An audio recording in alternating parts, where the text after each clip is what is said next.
Good evening, Jets Nation. Welcome to the Jets Duo Show, episode 11. I'm your host, Jude Jets, joined by my co-host, Italy Jet. So first off, Merry Christmas, man. Happy New Year, and how you going? Man, I am. It's been a very busy week, but overall, I am doing okay. I went to the dentist today, Jude. No? Went How to the was that? dentist. It was bad. It was awful. I could tell this person was new.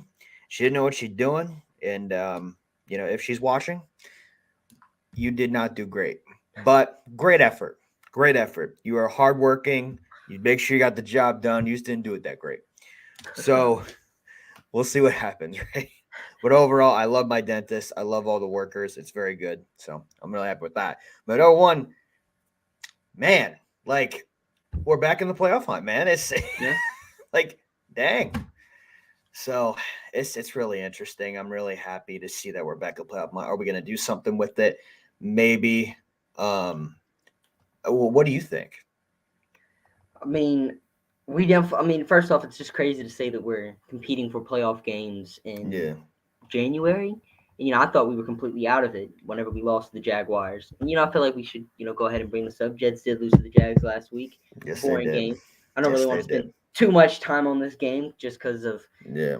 the snooze fest of it was. But after this game, I Right. was like, I think I might have even tweeted out, season's over. This game was horrible. It was boring. Zach Wilson ruined this game for the Jets. Yeah. Because whenever Chris Streveler came in, practice squad quarterback, obviously expectations aren't high for him just because the dude's been on the practice squad the whole season. Right. But he came in and gave this offense life. He was getting first downs. He put us into the red zone. And if we would have had a quarterback like Mike White, and then the whole game, you could have just imagined what would have happened. But of course, after this True. game, after we lost, I was like, "There's no way we make it to the playoffs now at 9-8." I mean, it could happen, but I wasn't thinking Miami was going to lose to the Dolphins. Not the Dolphins. Excuse me. I didn't think Miami was going to lose to the Packers. Miami is the Dolphins, obviously, but they lose. A Christmas miracle happens. Patriots also lose. We see the Raiders lose, and next thing you know, the New York Jets are back in the playoffs. And we get in the playoffs, if the Patriots lose one more game, and of course we went out. But this Jaguars game was horrible. If you had any takeaways from this one, you know, just spill them out. I'm gonna be honest. I think we all knew we were gonna lose, right? All right. Like I just it was not that great of a performance. Plus, it was on Thursday Night Football, which is really embarrassing. It's one of those things where the Jags were coming out, they're ready for us. We didn't even make it close. Strevler came in, gave us a spark. I don't even think he should even be a tight end. He should be a I'm sorry. I don't think he should even be a quarterback. He should be a tight end. Like Taysom Hill. Um, Tim Tebow tried out for that too. So, but overall, I think he brings a certain package, Strevler, but he's just not quarterback material. I think if we need to do like a wildcat thing, then I'm okay. But overall, defense was not that great on third and fourth down. Offense was not good on third or fourth down. I don't think it was the defense fault. I know people are blaming the defense, but I don't think it was their fault. It was more on the offense and also just the time management with Salah. You can't do that with this team right now. That's hot right now. So overall, I think it's one of those things where you have to continue to pound the ball, and we didn't. We didn't get any run game going. We didn't get any um we didn't get any run game going. We didn't get any wide receiver, tight ends going. Our offensive line was, oh God, the offensive line. It scares me because Mike White is back, right, Jude? And it's like Right. Mike White, one more hit, he could be again out. You never know because this offensive line sucks so bad. So I hope that we can just rejuvenate, come out against Gino and Pete Carroll, former Jets. Adams is not there because he's injured, but that would be cool to see. It's a little emotional for me though with the Seahawks, but I think overall with the Jags though, um, it kind of played out the way I knew it would play out. Right. And, we both said, the mini shows he did last week, Jets are going to lose this game. What do they do? Lose this game. It just hurt because there was still some hope in me that we would maybe win. But it is what it is. Yeah. Jiggy Man Porto, how you This doing? is one of my other co-hosts, Oh, my nice. man.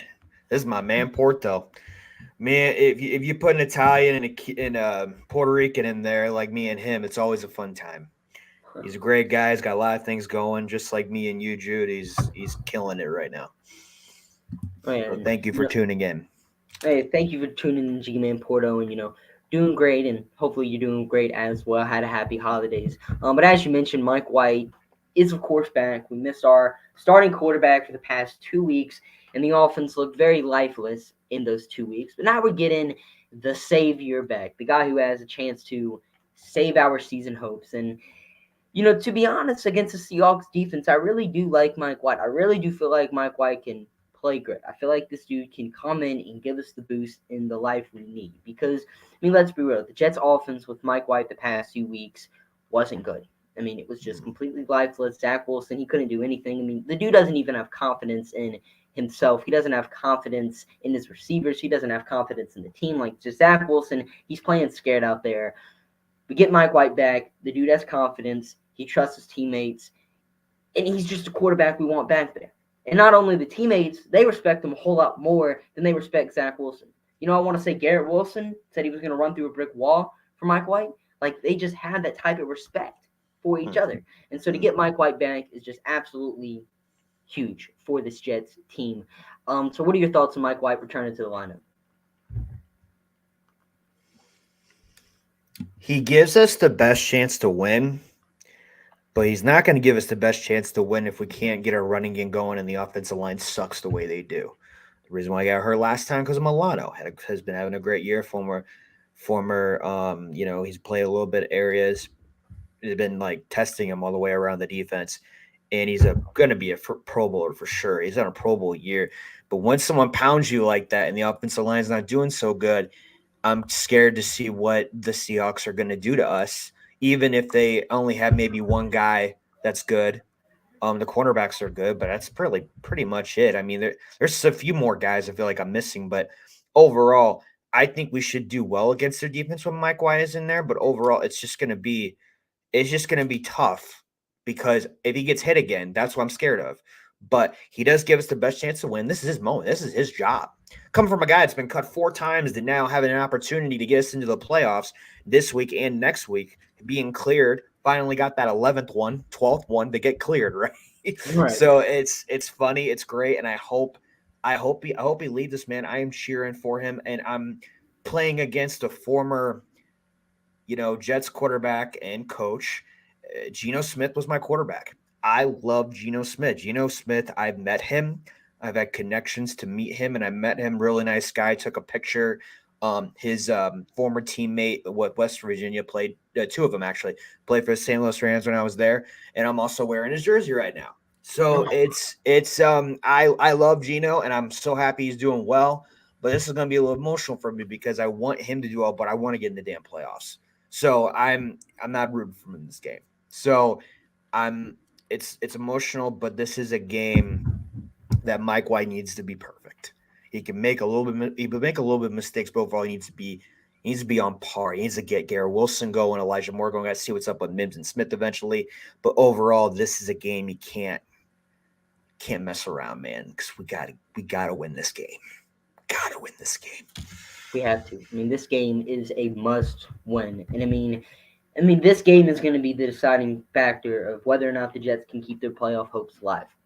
This will be the deciding factor. If the New York Jets can win this game, we advance into the Week 18 matchup against the Dolphins. If we win, the New York Jets are in the playoffs. Everything's happy. But it all starts with this game. And if we lose, the Jets are out of it. Because with the Chargers clinching a playoff spot, we can't get in 8-9. We just can't. Miami's already 8-9. There's just no way. Because since the Patriots and Dolphins play each other, it's just a messy situation. Yeah. No way we can get in at 8-9. So the New York Jets have to win this game. So do you think the New York Jets can beat the Seattle Seahawks?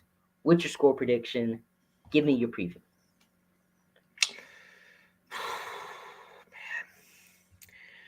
I think I got 2 scores. Either the Seahawks are going to win 37-30. Okay. Either they're going to win there, or we're going to win 27-20. It's going to come down to 1 touchdown. It's going to be a tie game. It's going to be a high-scoring game. I think it's going to be a high-scoring game for both teams. I think Geno's going to be very squiggly. He's going to get his wide receivers going and his running backs going.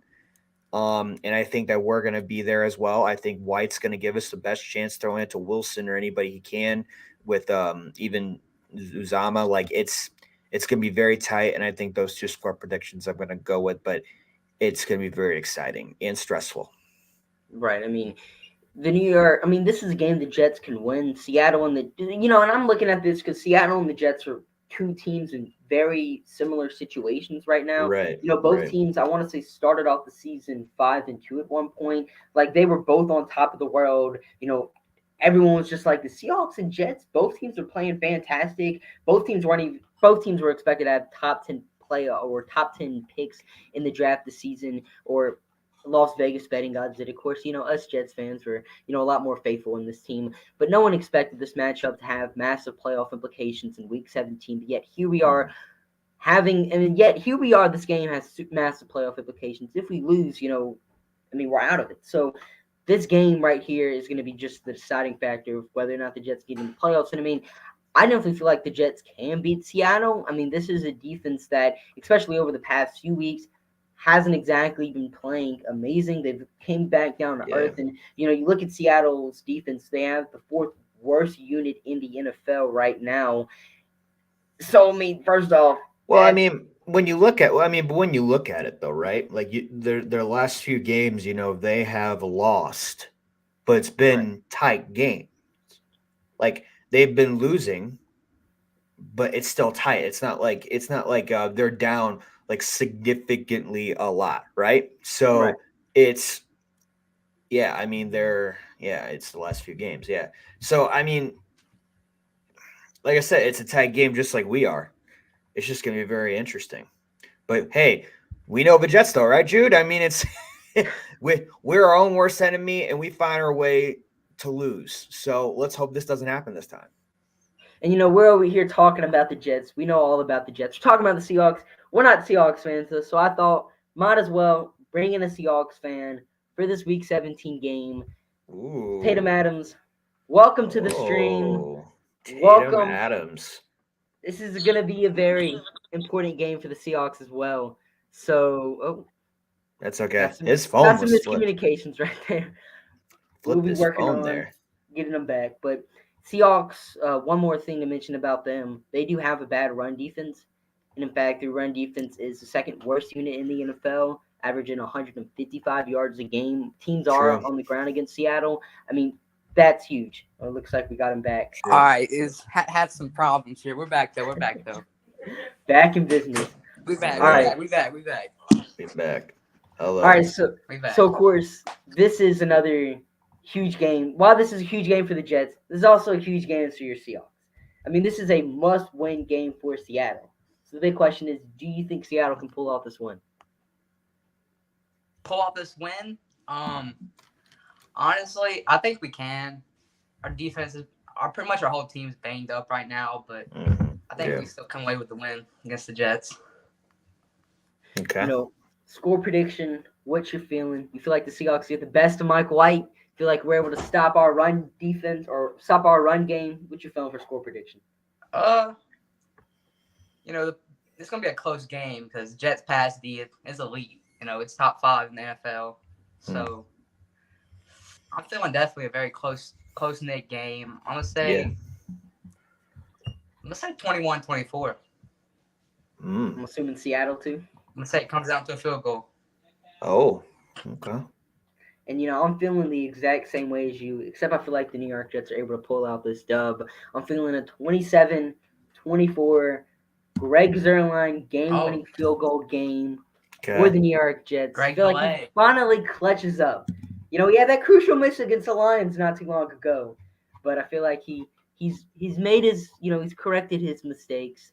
He's back and he has a clear headspace heading into this game, and he's going to nail hopefully like a 50-something yarder, gives us the win.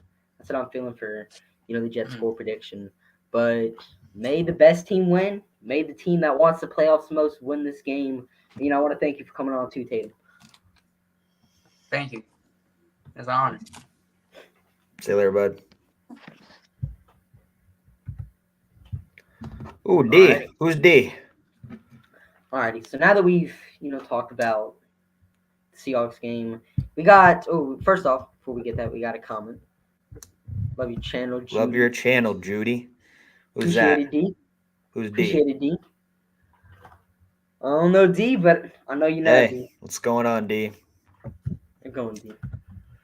Thank you for commenting as well, man. But this week or yesterday at least, there was some very interesting news that came out of Las Vegas. Longtime Raider starting quarterback Derek Carr was benched. Came out of nowhere, just Derek Carr benched. Final two. He's not going to play probably another game for the Las Vegas Raiders. He says we're in a Jets. Oh yeah. That's right. I'm in too many Jets chats, man. Yeah, I'm in Yeah, two, we're and in I can't even keep up. Yeah, I know exactly which one you're talking. I'm so stupid. I wasn't thinking about that at the time. Yeah, I definitely know who you are though. D. Thank you for commenting as well, man, and thank you for checking out the stream. But yesterday, Derek Carr, he got benched by the Raiders. Yeah. The Raiders can save $30 million if they let go of Carr this offseason, whether it be by trading him or cutting him. Either way, they're getting $30 million. So chances are they're going to get rid of Carr, maybe use some assets to get a new quarterback, maybe trade for a quarterback, sign one in free agency, do something. But Derek Carr's on the move this offseason. So when the Raiders make him available, if you're Joe Douglas, are you going to make a move for him? And would you rather trade for Derek Carr or sign Derek Carr? I don't like any quarterbacks right now in the NFL that are options for us, except Lamar Jackson and Minshew. I'm a fan of Derek Carr, but for our system that we have, I don't know if he could. I don't know. I'm very picky when it comes to the quarterback position. So I think Lamar Jackson can flourish in this. Minshew can flourish in this. I think Mike White can flourish in this. But yeah, Derek Carr. I mean, yeah, he'll be like my third or fourth guy I would want here. But trading for him, I don't know if I would trade for him. Signing him, yes, but I do understand the fan base and podcasters and Jody. We are one quarterback away for being a playoff Super Bowl team with other things we got to reconstruct, right? Because there's a lot of changes that are going to happen next year, just like the quarterback position. So, yeah, I mean, it's my third or fourth option, but why not? And I'm with you. I mean, first off, I would much rather Lamar Jackson and Aaron Rodgers, hopefully. No. But I don't think it's going to happen just with this contract. I don't want anywhere near that Aaron Rodgers contract. Or his attitude. I just want a quarterback that can come in here and win, to be honest. But that contract, though, is ridiculous. It's ugly. And it's just ugly, and it's hard to get out of. And I don't want anything to do with that contract. Or I just don't want anything to do with Aaron Rodgers. I mean, I want him as a player, but like that contract. Anyway, talk too much about this contract. But Derek Carr would be my third option on the list. Yeah. And this season, I mean, what you get from Derek Carr is top 15, maybe top 10 quarterback play every single season. He hasn't really improved since that 2015 year. He's just kind of been the same player. He throws a lot of touchdowns, a lot of yards, but he always tosses a lot of interceptions. And that's just the type of player Derek Carr is. And if he's on this New York Jets team with the incredible defense we have and with the weapons we have, I mean, Derek Carr is leading the New York Jets to the playoffs. We're a 10-win, maybe 11-win football team right now if Derek Carr's our quarterback.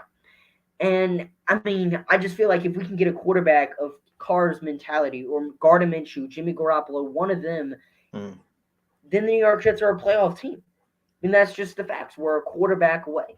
And I feel like Carr, out of all the free agents on the open market, out of Jimmy Garoppolo, Jacoby Brissett, Minshew, I feel like Carr's the best option because I feel like no team's going to want to trade for Derek Carr. And if we trade for Derek Carr, I'm not really liking the move. I mean, happy we got him on the team, but that Derek Carr contract also isn't good. I mean, if the Raiders cut him, you don't have to take on that contract, so that's awesome. And also, why I'm not going to want to give up premium assets as well as pay Derek Carr's contract. That's just not what I want to do. So I mean, I would be down for Derek Carr coming to the New York Jets as a free agent, Because, I mean, if you put Derek Carr on this team, sure, he might throw a lot of interceptions, but Garrett Wilson's having 1,300 receiving yards. And the Las Vegas Raiders, everyone makes jokes about them. Like, if the Raiders didn't choke all the games, they would be a playoff team this year. And, I mean, that's the truth. And, sure, maybe you can blame some of those chokes to Derek Carr throwing interceptions. He kind of lost in that game against the Steelers. But you could also blame it on their defense. I mean, you're winning 17-0. Next thing you know, you blow the lead, lose 20-7. That's just what's happened to Las Vegas this season. So if Derek Carr is on a team with an elite defense like the New York Jets, I mean, just imagine what this dude's going to do. So I really like the idea of Derek Carr on the New York Jets if we're signing him as a free agent. That's just my stance on Derek Carr. Hey, why not? Why not? I like it. I like it. So getting into our closing thoughts. Of course, this is, I mean, we've said it multiple times today. This is an important game for the Jets. This game keeps our playoff hopes alive. We both think the Jets can keep their playoff hopes alive. Hayden didn't think so much. But you're just closing thoughts. One last thing you got to say. Go ahead and say it. I still stand by my score predictions. Either Jets are going to win 27-20 or the Seahawks are going to win 37-30 or 27-20 them as well. But it's going to be a tight game. It's going to come out to 5 to 7 minutes. It's going to be a high-scoring game. Gino's going to be squiggly out there, so is Mike White. But if as long as our offensive line can hold it up and spread the ball and get that running game going, our defense comes out. Q was the missing piece last time, and you can tell how much of an impact he was when he was out. And if we can just shut this down, man, we can go in the Dolphins feeling very good about ourselves. So I hope we win. But yeah, I'm just. It's just going to be stressful. And, you know, for my closing thought, I'm going to just go out and say that I feel like the Jets' run game finally can get going this week. Just because, I mean, if a team is allowing 155 yards on the ground per game, I mean, that pretty much tells you pretty much everybody's been able to run the ball in Seattle. So I'm feeling very confident that Bam Knight, Michael Carter, Ty Johnson can at least get 120 yards on the ground. And we know how good this Jets offense does when the run game is flourishing. And whenever the run game is flourishing, Mike White can really just spread this playbook out, spread the field. So I'm feeling the New York Jets can get the run game going. I feel like we're able to get Mike White going, and this offense is able to have life again. But that's going to do it for today's show. I want to thank you, Italy Jet, for joining me. And if you got any social medias, any shows to plug, now's the time to do it. And of course, our social medias are right here and linked down below in the description. Thank you, Jude. Italy Jet on all social media platforms, everything MYJ on all social media platforms. I'm constantly on other people's shows. They're constantly on my new shows and shows as well. I love collabing. I love getting my name out there. I love promoting and keeping in contact with people. But yeah, especially you. I do soccer content as well. And then I got a few other things up my sleeve eventually. So stay tuned in January and February. I'm Italy Jet. And I'm Jude Jets. If you guys want to check me out, @Jude_Jets, all socials. This is, of course, my YouTube channel. So if you guys want to, check me out, scroll down below. And Thanks, D D. says, "Great show. See y'all later." So sorry, D. Mine just blank right there. But thank you so much, D, and I'll see you again next week. But yeah, that's it for today's show. I want to thank you so much, Jet, for joining me on, and may the best team win on Sunday. Peace.